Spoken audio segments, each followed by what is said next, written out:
Water से हम लोग इलेक्ट्रिसिटी कैसे जनरेट करते हैं।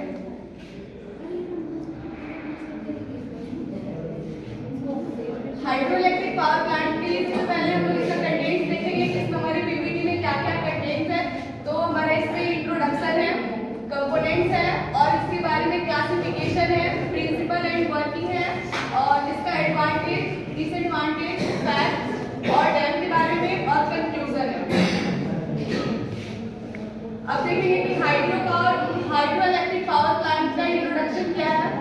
तो हाइड्रो इलेक्ट्रिक पावर प्लांट जो होता है उससे बेसिकली क्या होता है कि इसमें हम लोग वाटर से इलेक्ट्रिसिटी जनरेट करते हैं और ये हाइड्रो पावर जो होता है वो रिलायबल होता है और क्लीन और इफिशिएंट होता है, अल्टरनेटिव होता है फॉसिल फ्यूल्स के कंपैरिजन में। जैसे कि फॉसिल फ्यूल्स अगर हम लोग यूज करते हैं तो वो एक लिमिटेशन होता है कि एक समय के बाद वो खत्म हो जाएगा, तो इलेक्ट्रिसिटी जनरेट कैसे होगा।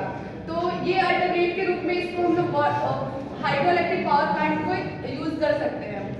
अब है कि यहाँ पे हम लोग in hydro power plant water utilize to move the turbine which turn run the electricity generate. इस हाइड्रो पावर प्लांट में हम लोग क्या करते हैं कि टरबाइन को मूव करा के इलेक्ट्रिसिटी को जनरेट कराते हैं। इंडिया में क्या होता है कि 30% इसका टोटल इफिशिएंट जनरेट हम लोग करते हैं। टोटल वो उसका कैपेसिटी प्रोड्यूस है हाइड्रो इलेक्ट्रिक पावर प्लांट का। पूरे वर्ल्ड का बात करें तो वर्ल्ड में इसका पोटेंशियल है जो अबाउट 2724 मेगावाट इतना हम लोग जनरेट करते हैं पूरे वर्ल्ड लेवल पे। अब काइनेटिक एनर्जी बेसिकली क्या करते हैं हम लोग, काइनेटिक एनर्जी को कन्वर्ट करते हैं इलेक्ट्रिकल एनर्जी में with the help of the turbine and generator. ज्योति कर दो तरीका उसका। अब इसका कंपोनेंट देखेंगे कि इसमें क्या क्या component hydro electric power plant को जनरेट करने के लिए इसमें क्या क्या कंपोनेंट का हम लोग यूज करते हैं।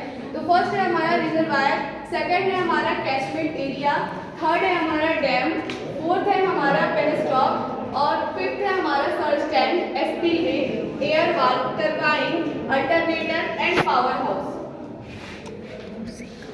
अब रिजर्वायर क्या होता है, बेसिकली जो हम लोग हाइड्रो इलेक्ट्रिक पावर प्लांट में जो हम लोग इलेक्ट्रिसिटी जनरेट करते हैं तो जो हम लोग वाटर को कलेक्ट करते हैं तो उसको हम लोग रिजर्वायर कहते हैं।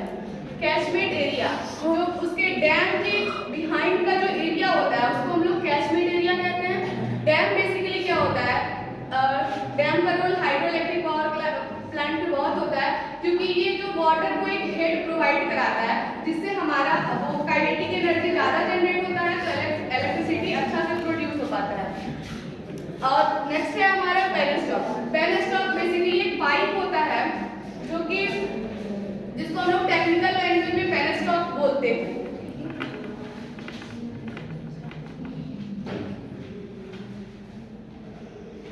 अब हमारा सर्ज टैंक क्या होता है कि जैसे जो हम लोग हाइड्रो इलेक्ट्रिक पावर प्लांट में जो इलेक्ट्रिसिटी जनरेट करते हैं तो आगे है सर्ज टैंक बेसिकली हम लोग पेनस्टॉक के ऊपर लगाते हैं जिससे कि कभी कभी क्या होता है कि वाटर का प्रेशर बहुत ज़्यादा होता है, जो वो डैम के थ्रू वाटर का जो प्रेशर आता है वो बहुत ज़्यादा हो जाता है तो वहाँ पे जो हमारा पेनस्टॉक फट नहीं जाए मतलब इसलिए हम लोग वहाँ पे क्या करते हैं उसके कंपेयर में यहाँ पे सर्ज टैंक यूज करते हैं जिससे कि हमारा प्रेशर कम हो जाता है। ये लगाने के बाद से प्रेशर कम हो जाता है और वाटर ऊपर की तरफ जाता है तो वहाँ पे पाइप फटने का चांस कम रहता है।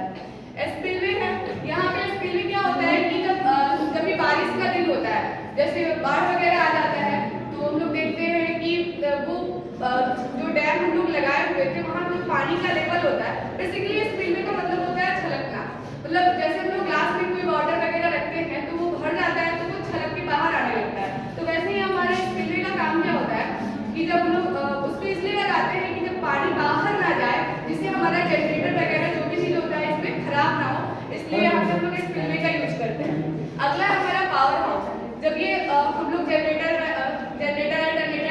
यहाँ पे जब हम लोग इलेक्ट्रिसिटी सब कुछ वो कर लेते हैं उसके बाद हमारा ये जो इलेक्ट्रिसिटी होता है ट्रांसमिट करके हम लोग यहाँ पे पावर हाउस में भेज देते हैं।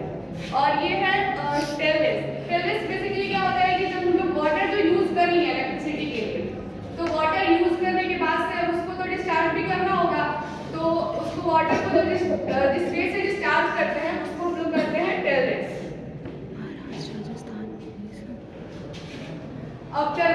टरबाइन का भी इसमें बहुत बड़ा रोल होता है, क्योंकि हाइड्रो से हम लोग इलेक्ट्रिसिटी जब जनरेट करते हैं तो टरबाइन के मूव होने के कारण ही इलेक्ट्रिसिटी हमारा जनरेट होता है। पानी हाई प्रेशर से आता है और फिर टरबाइन पे ही हम लोग का मेन मोटिव होता है गिराना, जिससे इलेक्ट्रिसिटी जनरेट कर सके।